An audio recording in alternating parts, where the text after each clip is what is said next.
Next is passive circuit elements. So it can be defined as elements which can control the flow of electrons in the circuit, and either they may increase or decrease the voltage.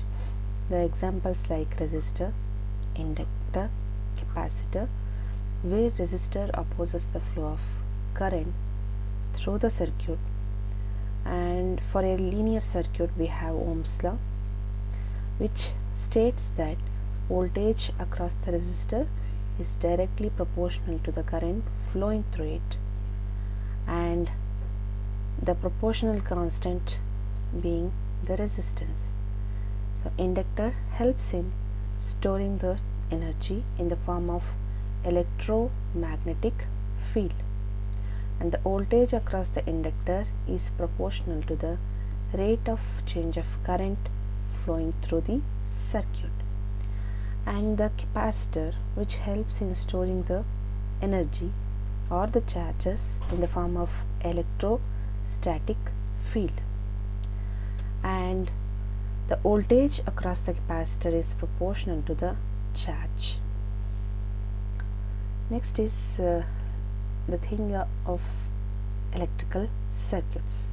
So we have DC circuits, even the AC circuits. First we will look into the DC circuits, so which is applied on a constant source based on the components like active and passive components. The circuit can be classified further as series and parallel circuits. So we can observe the components or the circuit elements that are connected in series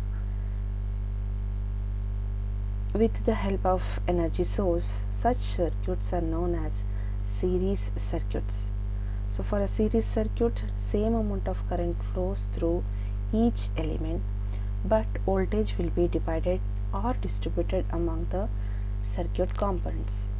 And as the elements are connected in line, if there is a faulty element among them, so complete circuit acts as an open circuit. For a resistor connected in DC circuits, the voltage across its terminal is directly proportional to the current passing through it. Thus, it maintains a linear relationship between voltage and current.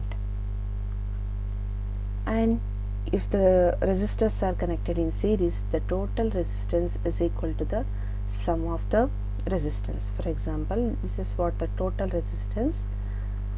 If the resistors are used in the circuits are R1 and R2, so the total value of resistor is R1 plus R2. For example, if I consider R1 as 100 ohms plus R2 as some 500 ohms, the total value will be 600 ohms, or the total resistors that are used of the value 600 ohms. And for a capacitor connected in series, the total capacitance is equal to the sum of reciprocals of all the capacitance value. So that is, capacitance is equal to 1 by C1, the first capacitor, and second is 1 by C2. So this is what the reciprocal sum of capacitors.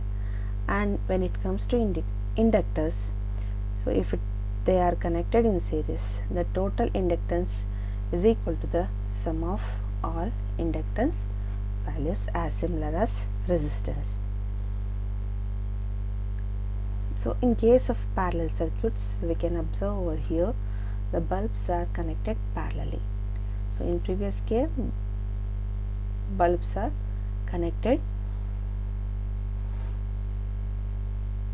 in series, but here the thing is they are connected in parallel.